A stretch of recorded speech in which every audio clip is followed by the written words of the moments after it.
കിരണിനെ ഒന്നുകൂടെ വിളിക്കുക കല്യാണി, എന്നിട്ട് ഇങ്ങോട്ടൊന്ന് വരാൻ പറ. ഇടയ്ക്ക് വിളിച്ചപ്പോ വിളിക്കണ്ടെന്ന് പറഞ്ഞ് കട്ട് ചെയ്തില്ലായിരുന്നോ? എന്തോ കുഴപ്പമുണ്ട്. അവര് പോയ കാര്യം നടന്നാ മതിയായിരുന്നു. ഗംഗാപ്രസാദിന് ഇല്ലെന്നറിഞ്ഞ അതെല്ലാവർക്കും സന്തോഷമല്ലേ ചേച്ചി? ചെന്നൈയിൽ വെച്ച് നിങ്ങളൊക്കെ ചിന്തിക്കുന്നതിനേക്കാൾ കൂടുതൽ എതിരാളികൾ അവനുണ്ടായിരുന്നു. പക്ഷേ ആ സമയത്തൊന്നും അവനെ ആർക്കും ഒന്നും ചെയ്യാൻ പറ്റിയിട്ടില്ലായിരുന്നു. ശത്രുക്കളുടെ വാൾമുനയ്ക്ക് മുന്നിലൂടെയാ അവൻ പലപ്പോഴും യാത്ര ചെയ്തിട്ടുള്ളത്. അത് അവനെ സംബന്ധിച്ചിടത്തോളം ഒരു അനുഭവമാ, പരിചയ സമ്പത്താ. അതുകൊണ്ട് തന്നെ അവൻ ഇവിടെ ഒന്നും ഭയക്കില്ല. പിന്നെ അവൻ തന്നെ പലപ്പോഴും പറഞ്ഞു കഴിഞ്ഞു അവന്റെ ജീവിതത്തിൽ കിരണിനെ പോലൊരു എതിരാളിയെ ഫേസ് ചെയ്തിട്ടില്ലാന്ന്. ആ ഒരു ബോധവും ഭയവും ഒക്കെ അവന്റെ മനസ്സിലുണ്ട്. എന്താ ഇത്ര വൈകിയത്? ഒരിക്കൽ കൂടി അവൻ വഴുതി പോയിന്റെ സങ്കടത്തിലാണ് ഞങ്ങൾ വരുന്നത്. അവനെ കിട്ടിയായിരുന്നോ? കിട്ടി. ഒരു പുഴയുടെ മുകളിലുള്ള പാലത്തിൽ വെച്ച് വീണ്ടും ഞാൻ അവനെ തല്ലിയതാ. പക്ഷെ അവൻ വഴുതി മാറി ഒരു പുഴയിൽ പോയി ചാടി. ഞാൻ അവന്റെ കൂടെ ചാടിയെങ്കിലും എനിക്ക് അവനെ കണ്ടുപിടിക്കാൻ പറ്റില്ല. അവൻ മുങ്ങാങ്കുഴിയിടാൻ വിദഗ്ധനാ. എത്ര സമയം വേണമെങ്കിലും പുഴയിൽ മുങ്ങിക്കിടക്കും. അതാണ് അവൻ രക്ഷപ്പെട്ടത്. ശരീരം ശരിക്കും ഞാൻ ചതച്ചിട്ടുണ്ട്. ആ സമയത്ത് ഞാൻ രതീഷ് സാറൊന്നും അടുത്തില്ലായിരുന്നു അവര്. അല്ലെങ്കിൽ മുങ്ങാൻ ഇട്ടാലും അവന് രക്ഷയില്ലായിരുന്നു. ഞാൻ അവനെ പിടിച്ചേനെ. എന്തൊരായുസ് അവന്റെ. പോലീസിൽ ഒരു അറിയിച്ചിട്ടുണ്ട്. അവിടെയൊക്കെ തെരച്ചിൽ നടത്താനുള്ള സാധ്യതയുണ്ട്. പക്ഷെ അവനെ ഒരു കാരണവശാലും പോലീസ് പിടിക്കണമെന്നാണ് എന്റെ പ്രാർത്ഥന. അങ്ങനെ വന്നാ അവൻ ജയിലിലോട്ടേ പോകും. അതുകൊണ്ട് പ്രത്യേകിച്ച് പ്രയോജനമൊന്നുമില്ല. അതിനിടയ്ക്ക് ദിലീപുമായിട്ട് ഞങ്ങൾ കണ്ടായിരുന്നു. അച്ഛന്റെ കർമ്മങ്ങളൊക്കെ കഴിഞ്ഞാൽ ഉടനെ കല്യാണം നടത്താൻ അവൻ പറയുന്നത്. എന്നോടും അതേപ്പറ്റി പറഞ്ഞിട്ടുണ്ട്. പക്ഷേ ദിലീപേട്ടന്റെ അമ്മയ്ക്ക് അതേ നിലപാടാവണമെന്നില്ല. ഈ കല്യാണം നടന്നില്ലെങ്കിൽ ജയിക്കുന്നത് ഗംഗാപ്രസാദ് ആണെന്ന് നമ്മളെ പറയും പോലെ ദിലീപും പറയുന്നുണ്ട്. ഒരു കാരണവശാലും ഇത്രയും ദുരന്തങ്ങൾ ഉണ്ടാക്കിയെടുത്താൻ ജയിക്കാൻ പാടില്ലെന്നാണ് ദിലീപിന്റെ അഭിപ്രായം. അത് ദിലീപ് തറപ്പിച്ചെന്നെ പറയുന്നത്. പിന്നെ ഇനി അത് വേണ്ടെന്ന് വെക്കണ്ട. പിന്നെ ഒരാളുടെ കാര്യം അറിയാലോ, നിങ്ങളുടെ അച്ഛന്റെ ആകെ മനപ്രയാസത്തോടെ നടക്കുക. അതിന് കുറച്ചെങ്കിലും ഒരു ശമനം വേണമെന്നുണ്ടെങ്കിൽ ഈ കല്യാണം നടക്കുന്ന അച്ഛനൊരു വിശ്വാസം വരണം. കല്യാണത്തിന് എനിക്ക് എതിർപ്പൊന്നുമില്ല. ദിലീപേട്ടനെ പോലെ നല്ലൊരു ചെറുപ്പക്കാരനെ ഇന്നത്തെ കാലത്ത് കിട്ടാൻ പ്രയാസമാ. അത്രയും നന്മയുള്ള ഒരാള് നമ്മൾ കാരണം പ്രയാസപ്പെടരുതെന്നാ ഞാൻ ചിന്തിക്കുന്നത്. ഇനിയിപ്പോ കാർത്തിക് പിന്മാറിക്കഴിഞ്ഞാൽ അത് ദിലീപിന് വലിയ നിരാശയാവും. ദിലീപും രണ്ടും കൽപ്പിച്ച് തന്നെയാ പോകുന്നത്. അച്ഛന്റെ കർമ്മങ്ങളൊക്കെ നടക്കുന്നതുകൊണ്ടാ ദിലീപ് വരാതിരുന്നത്. അല്ലെങ്കിൽ അവനെ തെരയാൻ ദിലീപ് ഞങ്ങൾക്കൊപ്പം വന്നേനെ. പുഴയിലേക്ക് അവൻ വീണെന്നല്ലേ കിരണേട്ടൻ പറഞ്ഞത്? ഇനി അവൻ മുങ്ങിച്ചെത്ത് കാണൂ? അതിനുള്ള സാധ്യതയില്ല. അവൻ നീന്തുന്നത് ഞാൻ കണ്ടതാ. ഒറ്റയടിക്ക് അവൻ മരിക്കുന്നതിന് പകരം ശരീരം ചതഞ്ഞു തന്നെ തീരണമെന്നായിരിക്കും ദൈവത്തിന്റെ ചിന്ത. എന്നാലും അവൻ മരിച്ചെന്ന വാർത്ത കേൾക്കാൻ പറ്റിയില്ലല്ലോ. ഉടനെ തന്നെ അത് കേൾക്കാൻ പറ്റും അമലും. ഇപ്പം മരിച്ച ദിലീപേട്ടന്റെ അച്ഛന്റെ ആത്മാവ് മാത്രമല്ല, എന്റെ മാമന്റെ ആത്മാവും അവന്റെ പിന്നാലെ തന്നെ ഉണ്ട്. അത് അവന്റെ ആയുസ് എടുത്തിരിക്കും. ഇപ്പോഴത്തെ മൊബൈലെല്ലാം വാട്ടർ പ്രൊട്ടക്ഷൻ ഉള്ളതാണെന്നല്ലേ പറയുന്നത്. വർക്ക് നോക്കട്ടെ. ഭാഗ്യം ഓണായി. ഹലോ അളിയാ. തലനാരേക്ക് രക്ഷപ്പെട്ടു. നീ പിടിക്കപ്പെട്ടില്ലല്ലോ. ഇല്ലടാ, നീ ഇപ്പൊ എവിടെ ഉണ്ട്?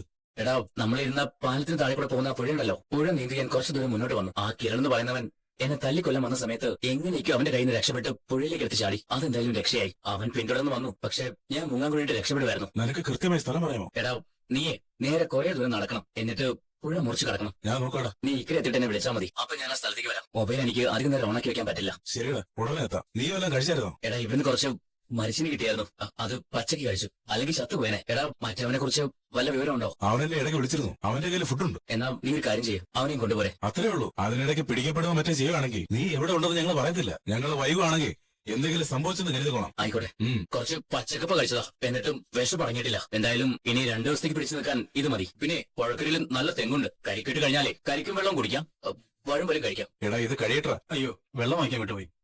ആ പുഴയിൽ ഇഷ്ടം പോലെ വെള്ളം കിടക്കൂലടാ. പിന്നെന്താ കുഴപ്പം? ഞങ്ങൾ ഇടയ്ക്ക് വെള്ളം കുടിച്ചാ പിടിച്ചു തന്നത്. അതെ, നീ പുഴയിലേക്ക് ചാടിയില്ലായിരുന്നു. നീ കാര്യം കഴിഞ്ഞാനല്ലേ? ഉറപ്പല്ലേ? കൊല്ലാനുള്ള വാശിയായിട്ടല്ലേ അവൻ വന്നത്. അവൻ എന്നെ കൊന്ന് പുഴയിൽ തള്ളിയനെ. ഞാൻ പറഞ്ഞിട്ടില്ല നിങ്ങളോട്? ഏറ്റവും കൂടുതൽ പേടിക്കേണ്ടത് ഈ കിരണിനെയാണ്. അവൻ മിക്കവാറും പോലീസിന് മെസ്സേജ് കൈമാറി കാണും. ഇവിടെയൊക്കെ തെരച്ചിൽ നടത്താനുള്ള സാധ്യതയുണ്ട്. അതുകൊണ്ട് എത്രയും പെട്ടെന്ന് നമുക്ക് ഏതെങ്കിലും സുരക്ഷിതമായ സ്ഥലത്തേക്ക് പോകണം. നമുക്ക് എത്തിയാൻ പറ്റും. നമുക്ക് കുറച്ച് നടക്കാം. അതിനിടയ്ക്ക് ഏതെങ്കിലും ചെറിയ ഓട്ടോ സ്റ്റാൻഡില് ഓട്ടോയുമായിട്ട് ആരെങ്കിലും കിടപ്പുണ്ടാവും. അവനെ അടിച്ച് ബോധം കെടുത്തിയിട്ട് ഓട്ടോയുമായിട്ട് മുങ്ങണം. അതൊരു 4-5 മണി സമയത്തായിരിക്കും നല്ലത്. ആ സമയത്ത് ചെക്കിംഗ് കുറച്ച് കുറയും. 6 മണിയോടെ സുരക്ഷിതമായ മറ്റൊരിടം കണ്ടെത്തണം. പ്രധാനമായിട്ട് എനിക്ക് അറിയേണ്ടത് കാർത്തികയുടെ കല്യാണം മുടങ്ങി വന്നാ. മനുഷ്യന്മാരായിട്ടുള്ളവർ ആ കല്യാണം നടത്തൂ. ആ കല്യാണ പയ്യനെ വീട്ടുകാരിപ്പോ മാറിക്കണം. മാറണമെന്ന് എന്റെ പ്രാർത്ഥന. പയ്യന്റെ വീട്ടുകാരും അവന്റെ അമ്മയൊക്കെ നല്ല രീതിയിൽ അവനെ ബ്രെയിൻ വാഷ് ചെയ്യുന്നുണ്ടാവും. പക്ഷേ ഒരു ആദർശ ധീരനല്ലേ കെട്ടാൻ പോകുന്നത്. അതല്ലേ കുഴപ്പം. അവൻ അജ്ഞാത മെസ്സേജ് ഒക്കെ അയച്ചിട്ടും ഒരു കുലുക്കം ഇല്ലായിരുന്നു. ഇനി കർമ്മങ്ങളൊക്കെ കഴിഞ്ഞിട്ട് അവൻ കല്യാണം നടത്തുമെന്നൊന്നും പറയാൻ പറ്റില്ല. കല്യാണം നടക്കുവാണെങ്കിൽ ഇനി നമ്മൾ മണ്ഡപത്തെ ചുറ്റിപ്പറ്റി കാണണം. ഞാൻ പറയുന്നത് എങ്ങനെയും തമിഴ്നാട് പിടിക്കാന്നാ. അതിനുവേണ്ടിയാണോടാ ഞാൻ ഇത്രയും കഷ്ടപ്പെട്ടത്? എന്റെ ജീവൻ പോയാലും അവളെ ഞാൻ ജീവിക്കാൻ അനുവദിക്കത്തില്ല. അതെന്റെ ശബ്ദമാടാ. അതിൽ നിന്ന് ഇനി വിട മാറ്റമില്ല. എന്നെ പിന്തിരിപ്പിക്കാൻ ശ്രമിക്കുന്ന. പിന്നെ നിനക്കൊക്കെ പേടിയുണ്ടെങ്കിൽ തമിഴ്നാട്ടിലേക്ക് കടന്നോ. ഞാൻ ഒറ്റയ്ക്ക് മതിടാ. ഞാൻ വെറുതെ ഒന്ന് പറഞ്ഞതല്ലേ ഉള്ളൂ. അത്തരം പറച്ചിലൊന്നും ഇനി വേണ്ട. എടാ, എനിക്ക് വേണ്ടി ജയിലിൽ കിടക്കുന്നവരുടെ ധൈര്യമെങ്കിലും നിങ്ങൾ കാണിക്കും. ശരീരമാസകലം വേദനയാണ് ആ കിരണിന്റെ തല്ലുകൊണ്ട്. ഒരു തവണയല്ല, ഒരുപാട് തവണ അവൻ എന്നെ തല്ലി ചതച്ചു. എന്നാലും കുഴപ്പമില്ലടാ. ചോര തുപ്പി മരിക്കുന്നതിന് മുൻപ് രണ്ടിലൊന്നും എനിക്ക് അറിയണം. പാവം, ഇന്നലെ രാത്രി മൊത്തം അലച്ചിലായിരുന്നു. നന്നായിട്ട് കിടന്ന് ഉറങ്ങട്ടെ. ചേച്ചി റെഡിയായോ? നീ വെളുപ്പിന് 5 മണിയായപ്പോഴേ വിളിച്ചല്ലോ. നമുക്ക് ഇപ്പൊ തന്നെ അമ്പലത്തിലോട്ട് പോണം. എന്നിട്ട് അച്ഛന് ധൈര്യം കൊടുത്ത് വിളിച്ചോണ്ട് വരണം. അച്ഛനും നമ്മളെ സ്നേഹിക്കുന്നവർക്കും ഒക്കെ മനഃശാന്തി കിട്ടണമെന്ന് പ്രാർത്ഥിക്കുകയും വേണം. ലക്ഷ്മിയമ്മ വരുന്നെന്ന് പറഞ്ഞായിരുന്നല്ലോ. അമ്മ എഴുന്നേറ്റില്ല. ഇന്നലെ കിരൺ വൈകി വന്നതുകൊണ്ട് അത് കഴിഞ്ഞാണല്ലോ കിടന്നത്.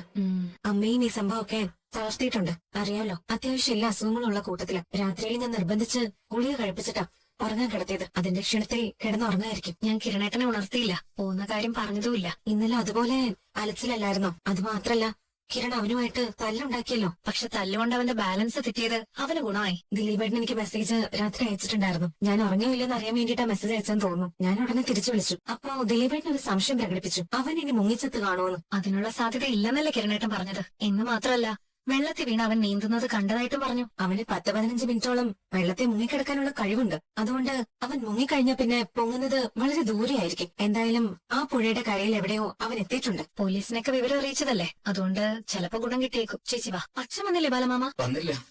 ഞാൻ അച്ഛന്റെ 1-2 ഡ്രസ്സ് എടുത്തോണ്ട് പോകാനാ വന്നത്. ഡ്രസ്സ് എടുത്തോണ്ട് പോവാനോ? അമ്പലത്തിൽ കുളിച്ചു തൊഴാൻ പുതിയ ഡ്രസ്സ് വേണമല്ലോ കല്യാണി. ഇതുവരെ ആരും ഒന്നും പറഞ്ഞില്ലേ മോളെ? ഇനിയിപ്പം പറയാതിരുന്നിട്ടും കാര്യമില്ല. മോളുടെ കല്യാണം മുടങ്ങിയെന്ന് പറഞ്ഞപ്പോ പ്രകാശം തളർന്നു വീണു. അവിടുന്ന് ഞാനും ബൈജും കൂടെ ഹോസ്പിറ്റലിൽ എത്തിച്ചു. ഉടൻ തന്നെ ഐസിയുലാക്കുകയും ചെയ്തു. ഞാൻ പറഞ്ഞില്ലേ, ഇങ്ങനെ ഒരു വാർത്ത അറിഞ്ഞ ഉറപ്പായിട്ടും അച്ഛൻ ഇങ്ങോട്ട് വരത്തേ ഉള്ളൂ. ഒരിക്കലും അമ്പലനടയിലേക്ക് പോയിരിക്കില്ല. പിന്നെ എന്തിനാ കിരണേട്ടൻ അങ്ങനെ ഒരു കള്ളം പറഞ്ഞേ? ഞങ്ങളിപ്പോ അമ്പലത്തിലേക്ക് ചെല്ലുമ്പോ അവിടെ അച്ഛനെ കാണാതെ ആകെ വിഷമിച്ചു പോവായിരുന്നു.